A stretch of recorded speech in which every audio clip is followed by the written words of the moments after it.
मैं आपको एमआरएफ के चार्ट पर ही समझाऊंगा, बिकॉज मल्टी बैगर के स्टॉक्स में सबसे ज़्यादा एग्जांपल एमआरएफ का ही दिया जाता है। तो मैं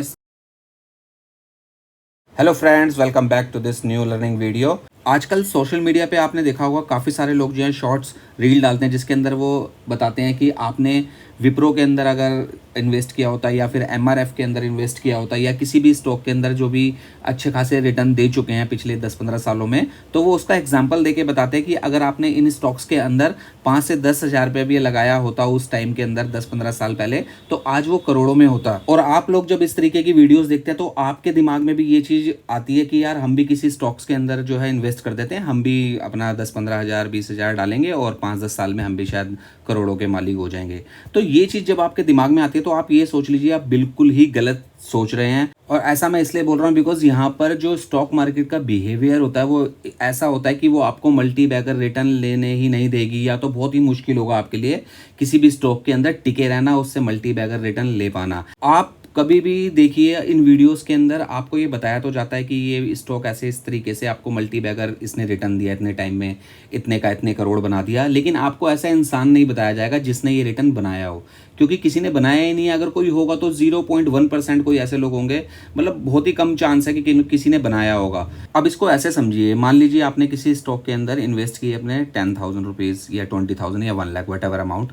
अब देखिए अगर जैसे ही आपका 4-5 महीने में या 6 महीने में वो अमाउंट आपको 50% का भी रिटर्न दिखाएगा ना, या फिर डबल हो जाएगा 100% का रिटर्न दिखाएगा। अच्छा, यहाँ पर हम बात कर रहे हैं मल्टी बैगर स्टॉक्स की, जिसको आप ये सोच के बाय करते हैं कि इससे तो मैं मल्टी बैगर के रिटर्न लूंगा, लॉन्ग टर्म इन्वेस्टमेंट करते हैं ये सोच के उसमें। अच्छा, जैसे ही उसके अंदर 100% का आपको प्रॉफिट दिखाने लगेगा तो आपके दिमाग में आएगा यहाँ से तो प्राइस गिर जाएगा, अब मैं यहाँ से प्रॉफिट बुक कर लेता हूँ। आपका बिहेवियर चेंज हो जाएगा, आपकी साइकोलॉजी चेंज हो जाएगी। उस टाइम जो भी आपने सोचा होगा सब फेल हो जाएगा उस टाइम। और ये हम एग्जाम्पल से भी समझेंगे, अभी मैं आपको चार्ट पे समझाऊंगा ये सारी चीजें। देखिए सोशल मीडिया पे कहानी सुनने से कुछ नहीं होगा, जब आप खुद बाय करेंगे ना किसी स्टॉक को, तब देखना आपको चारों तरफ क्रैश नजर आएगा जैसी थोड़ी सी मार्केट गिरेगी, और आप देखना चारों तरफ से नेगेटिव न्यूज होगी, तो आप होल्ड नहीं कर पाएंगे ये सारी चीजें देखने के बाद।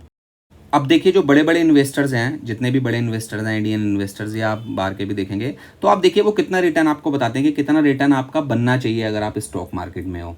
तो आपको पता चलेगा कि एक स्टॉक मार्केट में जब आप आते हो तो आपको कितना रिटर्न एक समझना चाहिए कि हमें बनाना है या हमारा बनना चाहिए 1 साल के अंदर।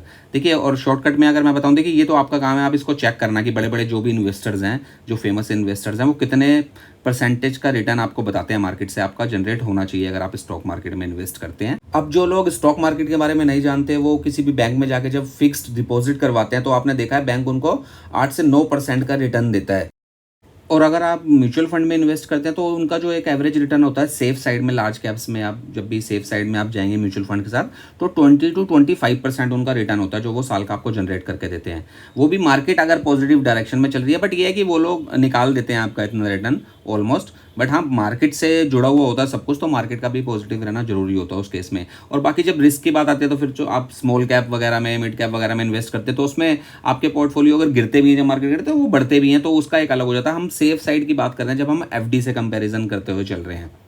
तो अब सोचिए अगर आप डायरेक्ट इन्वेस्ट करते हैं स्टॉक मार्केट में तो आपका कितना रिटर्न जो है जनरेट होना चाहिए साल का, तो वो होना चाहिए आपका 30 to 35%। तो अगर आप अराउंड 35% जनरेट कर रहे हैं तो आप बहुत अच्छा रिटर्न बना रहे हैं स्टॉक मार्केट के अंदर। चलिए मैं अब आपको एमआरएफ के चार्ट पर ही समझाऊंगा, क्योंकि एमआरएफ का ही सबसे ज़्यादा एग्जाम्पल दिया जाता है मल्टी बैगर्स के अंदर। तो आप समझिए आपने इस स्टॉक को यहाँ पर बाय कर लिया 100 रुपीज़ के ऊपर, ठीक है, और यहाँ से जब ये ऊपर की साइड गया तो 150 तक इसका प्राइस गया और ये फिर उसी जगह पर घूमने लगा। बट आपका टारगेट है ऑलमोस्ट ये 100 से जाना चाहिए 10,000 20,000, ठीक है।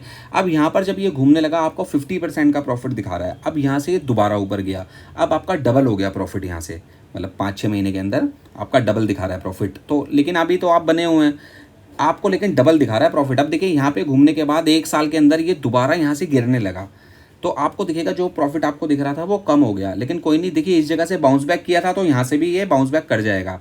और देखिए जैसे ही जाने लगेगा आपको लगेगा हाँ जा रहा है, लेकिन ये वापस उधर से घूम के नीचे आ गया। बस यही वो टाइम होगा जब आप बहुत ज़्यादा पैनिक हो जाओगे, क्योंकि उस टाइम ना देखो चारों तरफ न्यूज़ भी इस तरीके से आएंगी कि मार्केट क्रैश होने वाली है, सब कुछ नीचे चला जाएगा, या फलाना स्टॉक ये स्टॉक के बारे में बहुत नेगेटिव होगा। तो आप ना उसको होल्ड नहीं कर पाओगे, आपको लगेगा कि नहीं मैं निकल जाता हूँ। लेकिन चलिए आप मान लीजिए आप फिर भी होल्ड कर गए इस स्टॉक को, लेकिन अब की बार जब ये ऊपर की साइड जाएगा ना और वहाँ से ये जैसे ही नीचे की तरफ आया, बस ये वाला टाइम होगा जब आप एग्जिट कर लोगे स्टॉक से। क्योंकि आप सोचोगे जो आ रहा है यार आ जाए, अब बाद में देखेंगे जो होगा, अभी जो मिल रहा है वो तो लें। क्योंकि स्टॉक मार्केट का बिहेवियर ऐसा ही है, आपको इतनी आसानी से तो नहीं लेने देगी मल्टी बैगर रिटर्न।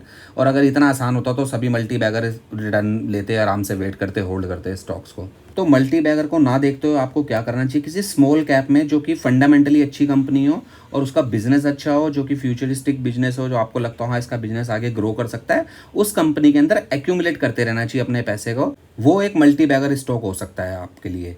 लेकिन उसमें भी अगर आपको लगता है कंपनी में आके चल के कुछ गड़बड़ आती है, कोई मैनेजमेंट की गड़बड़ी आती है, कोई भी गड़बड़ी कंपनी में आती है, तो आपको उसके हिसाब से उसमें से एग्जिट भी करना चाहिए। और जब चीज़ें ठीक हो तो दोबारा आप एंट्री कर सकते हो उसमें। तो इस तरीके से आपको चीज़ों को देखना है, ना कि कोई पैनी स्टॉक में आपने इन्वेस्ट कर देना है। इधर उधर से न्यूज़ देखी, ये 10 रुपये का स्टॉक है, ये 1000 पे चला जाएगा, 20 रुपये का स्टॉक है, ये आने वाले टाइम में यहाँ पहुँच जाएगा। अगर इस तरीके से आप चलोगे बिना सीखे समझे तो सॉरी, फिर आप गैम्बलिंग कर रहे हो, फिर तुक्के फिट कर रहे हो। और तुक्के फिट और गैम्बलिंग आपको पता है, इसमें सिर्फ एक ही काम होता है, वो आपको पता है, मुझे बताने की जरूरत नहीं है। तो आप स्टॉक मार्केट को समझिए, सीखिए और आगे बढ़िए। मिलते हैं नेक्स्ट वीडियो में। Take care, bye bye.